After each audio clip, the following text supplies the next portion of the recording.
May I have your attention, please? Actually, you don't have a choice, so get your asses here.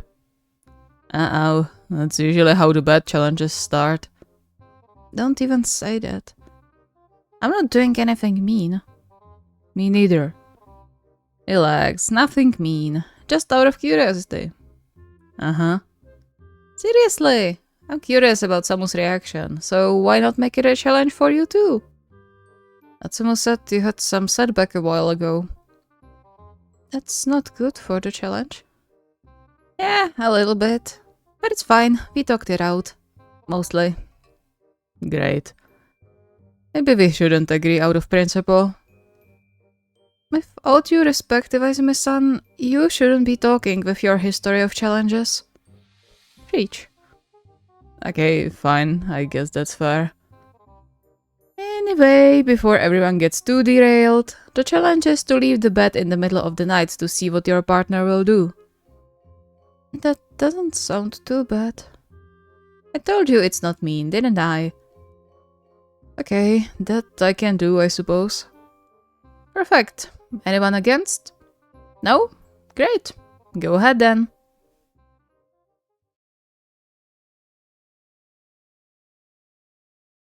Fortunately, the challenge didn't include doing anything mean, unlike some of the past challenges that he was reminded of thanks to Iwaizumi. This one he could play off easily. Sometimes one had to get up from the bed for a while, nothing strange about that. Though no one said for how long we are supposed to stay out. What if Ken doesn't wake up? He shrugged, deciding to leave that for later. He could always sneak back into his husband's hug and try again the next night. Or not at all. Staying asleep was also a reaction in a way. Not one he was looking or hoping for, but surely it counted, right? He startled when the bed sunk under Kentaro's weight, giving his husband a narrow glare which didn't seem to have any effect on him. All's peaceful in the house once again. He leaned in for a kiss, dissolving Shigeru's annoyance in an instant. Looks like another quiet night. Don't jinx it. She's still small. Babies wake up throughout the night. I know, but she's been sleeping surprisingly nicely this week. A man can dream, right? He grinned, stealing another kiss from Shigeru's lips before he plopped down on the pillow, immediately opening his arms towards him. Speaking of, you have an early lesson tomorrow, right? We should go to sleep too. Right. He hesitated just for a fraction of a second, his body fully relaxing when Kentaro hugged him. He should have probably refused for the sake of the challenge, but the hug was too precious to him to miss out on it.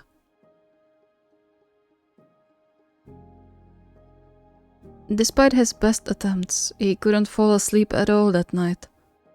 Not even Kentaro's warm hug helped this time, leaving him lying awake in the darkness while his husband's breath caressed the back of his neck.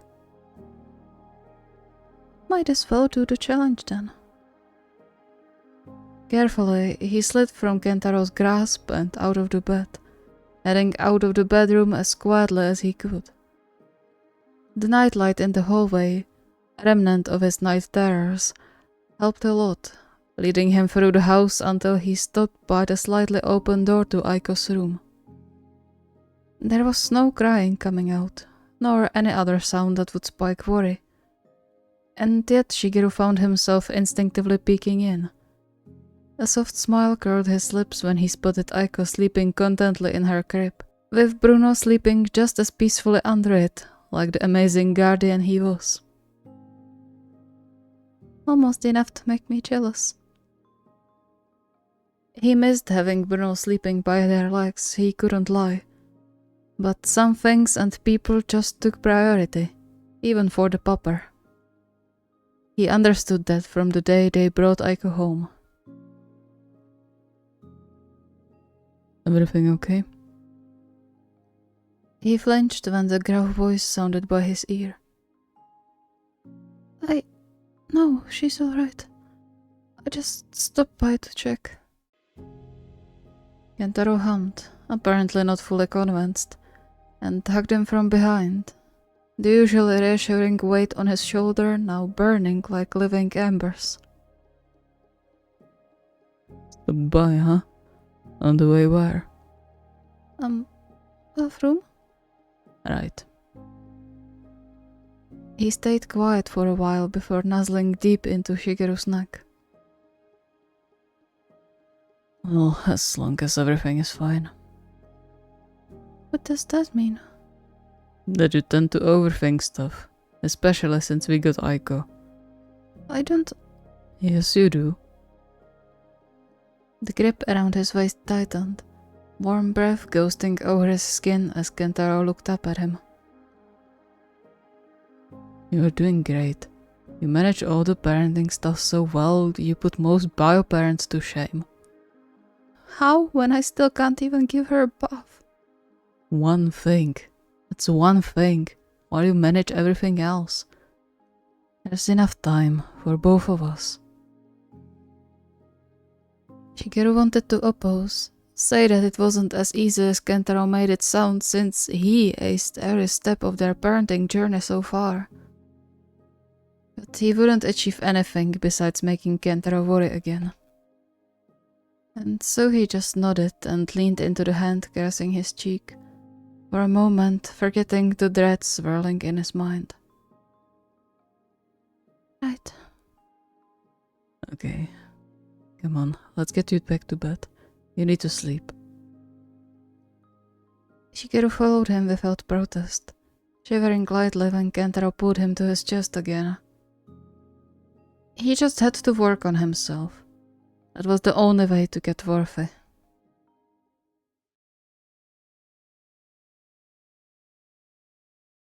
The whole day was awful already, but somehow everything got even worse once they went to bed.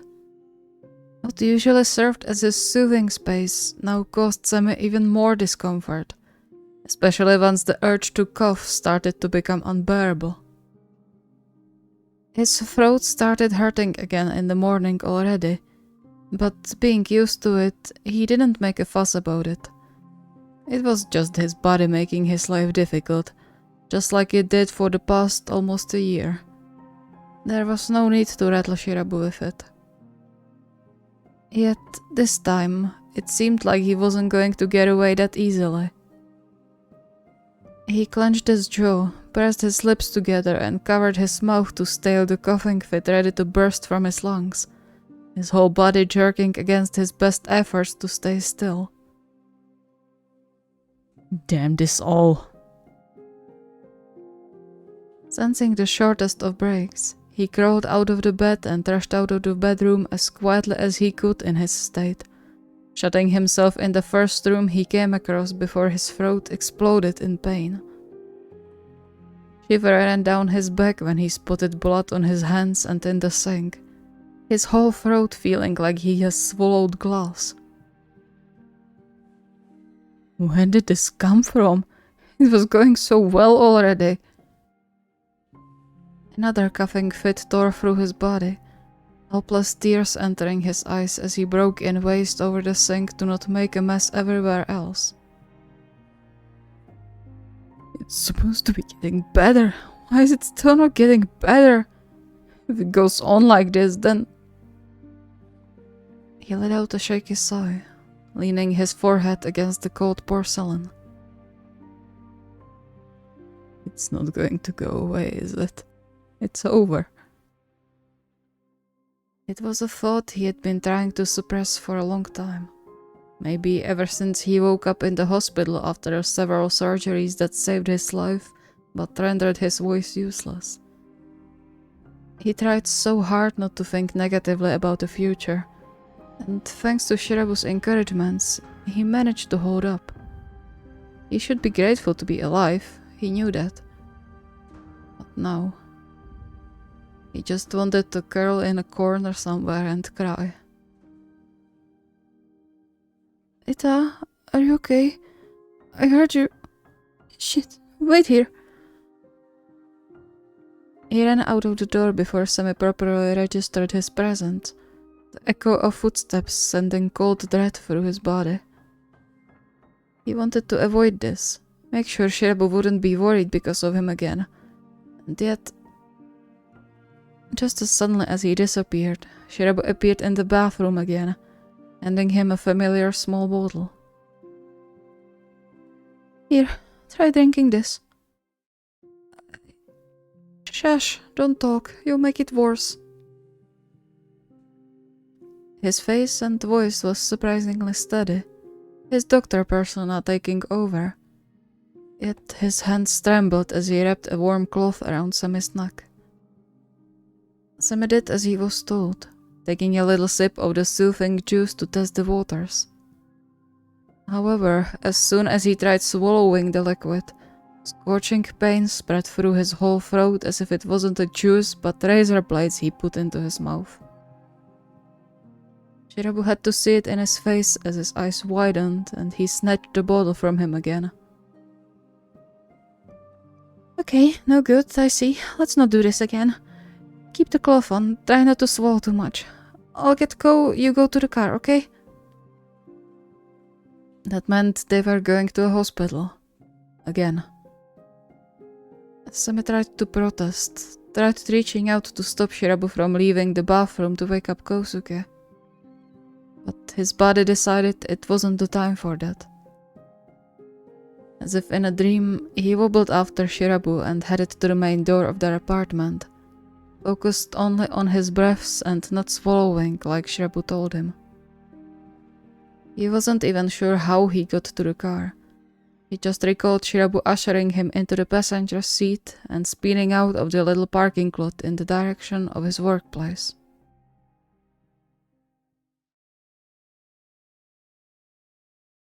Ryu didn't expect anything other than a bit of fun from this challenge. It wasn't anything that could hurt Chikara after all, just a little curious test to see if his husband would wake up if he left. He usually did, so the chances were he wouldn't even have to get out of the bed. He would personally consider that as challenge fulfilled. Now, the important thing was to make sure he didn't alert Chikara that anything was different, which he supposed he could manage. You are vibrating. Never mind. Me? Why would I? You tell me. He bit his lip, watching Ryu as if he wanted to read his mind. Either you are planning something or you are in pain again. The usual worry made way into his voice, prompting Ryu to quickly squeeze his hand. I'm not, I promise, to either of those. I'm just happy I'm with you. Ryu. I swear, I wouldn't lie to you, I promise that, remember? Shame stung in his chest since he was lying, but it was better than to let Chikara's concerns spiral who knows where. To settle his bad conscience and to reassure his husband further, he kissed his nose, then both cheeks and forehead before peppering little kisses on his lips, finally making him giggle. That's better. I'm just worried. I know, and I'm so grateful for that. But you don't have to be. Everything is fine. He carefully snuck out of the bed just as he was absolutely sure Chikara was sleeping. It hurt to leave the warmth of their bed, even more to leave Chikara without a hug, but it had to be done. It was just for a moment and only for tonight. Surely Chikara would forgive him for it. Unsure what he should do in the meantime, he settled on the couch and just let the peace and quiet of the night wash over him. It was soothing in a way to be one of the few people awake at this time of the day. I guess being a night owl has its perks. No morning, me still gets more done, definitely. I wonder why Chika switched his regime. He used to be the first one awake, and now he stays awake for who knows how long. He sat in silence, thinking about nothing in particular for a moment longer, his mind always circling back to Chikara in one way or another. Sometimes because he was reminded of why he loved his husband so much. Sometimes because he couldn't but wonder if everything was real as alright as he tried to make it look to be. He does have talent for hiding things. Though I suppose I shouldn't be talking. He flinched then, torn out of his thoughts by a sudden dull bang of the door, quickly followed by running footsteps. He turned around just as Chikara appeared in the living room, his face twisted in panic, making Ryu's smile disappear immediately. Chika? Why did you leave? Did I do something again? Or are you in pain? I thought you swore that... Wait, shh, it's fine, I promise. How?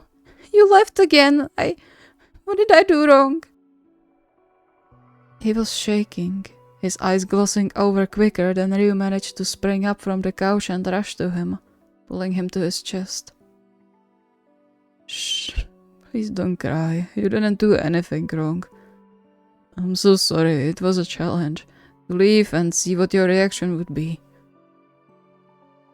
He mentally caked himself, on the outside kissing the crown of Chikara's head. I didn't realize I would hurt you so much. So sorry. A broken sob tore from Chikara's mouth, his fingers curling into the fabric of Ryu's t-shirt. I was so scared. I'm sorry, love. I didn't want this. I thought it could be a fun little experiment, but I didn't think, just like always.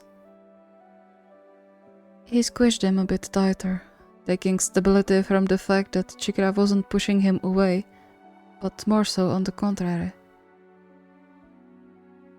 Can you forgive me, please? Are you really okay? Physically and not upset? Yes and no, I'm not upset with you. I can't be mad at you, remember? Back then, I was trying to push you away to save you the trouble of taking care of me, but I wasn't upset. Soft sniffle reached his ears, after which Chikara nodded and finally looked up at him again. His eyes still wet, but with no new tears rolling down his cheeks.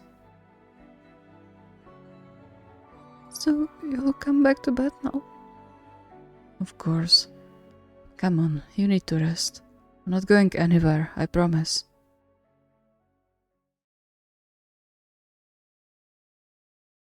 And the bed felt strangely empty next to Sakusa, despite the fact he could hear the soft breaths coming from the other half. As if the rather big body wasn't there at all, despite the familiar warmth seeping from it. It had been 3 days since the two of them agreed to sleep in the same bed again. Sakusa's suggestion, since Atsumu did keep his promise to hold back as long as Sakusa needed.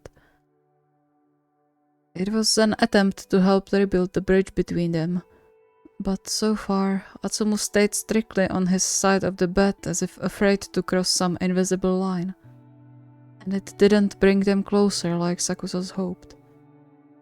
Even now, after a pretty normal day, he could feel the distance between them growing instead of disappearing, and it made his heart ache. He's so careful, even when I tell him it's fine and make the first step. He sighed quietly and got ready to climb down from the bed. What am I doing anyway? It's not like he's even going to notice when he's so far. The thought sent a painful sting through his chest. He didn't want this, any of this. People, himself included, called Atsumu clingy, but he wasn't that far behind on the good days. He missed Atsumu's hugs, his kisses, his presence. But at the same time, the little voice Atsumu awakened with the words perhaps unintentionally said in anger didn't allow him to get closer. Because if he did, he risked his heart getting broken again, for one final time, and it terrified him. Motoya called it a cursed cycle, which was a rather accurate description. As quietly as possible, he made his way into the living room and settled on the couch for a while, letting his mind wander in the silence. He always says he's not going to give up, that he'll wait for as long as needed, that he wants us to be like before. But we both know he isn't stuff about me. He's trying to hide it, but it's so clear sometimes. How long can that last? Even if we repair this, something else will come that will piss him off. It made his chest constrict to think like that. But once the wave started to move, he couldn't stop it. Just like he couldn't prevent upsetting Atsumu again with whichever annoying part of his personality came up next time. Giving up on them when he knew there was a chance of salvation felt all kinds of wrong and would break his heart regardless. But the pain that would follow Atsumu realizing that he wasn't worth trying to make it work anymore would destroy him. A cursed cycle indeed. Maybe everyone was right when they said the relationship won't do anyone any good. He bit hard on his tongue and blinked rapidly to suppress the pressure building behind his eyes with that thought. He sprang up from the couch, perhaps more forcefully than necessary, deciding he had waited long enough for the challenge to be considered complete. Unsurprisingly, Atsumu didn't come looking for him. Probably didn't even notice he was gone. He couldn't and didn't blame him for it though, nor for being upset sometimes. If he was in Atsumu's shoes, he would dump himself ages ago. I guess he really does love me deep down.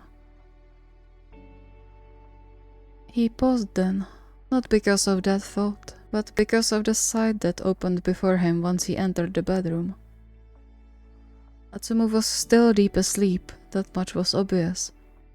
Yet his arms were now clutched around Sakusa's pillow, squishing it to his chest as if his life depended on it. The moment Sakusa made a step towards the bed, Atsumu whined quietly, squeezing the pillow even tighter before a soft mumble left his mouth. Then again, and then finally, Sakusa recognized his name. I wonder if it's a good dream. In answer, a sound too close to sob followed by another call of his name reached his ears, urging him to carefully remove the pillow from Atsumu's grasp and, despite his worries, place himself into his boyfriend's reach. The long fingers immediately curled into his night t-shirt, the way Atsumu curled to his chest, making his heart ache with the kind of dull pain he supposed only despair could bring. I'm here. Go to sleep. It's okay. As if by magic, the tense lines disappeared from Atsumu's face, just like the calls of his name ceased.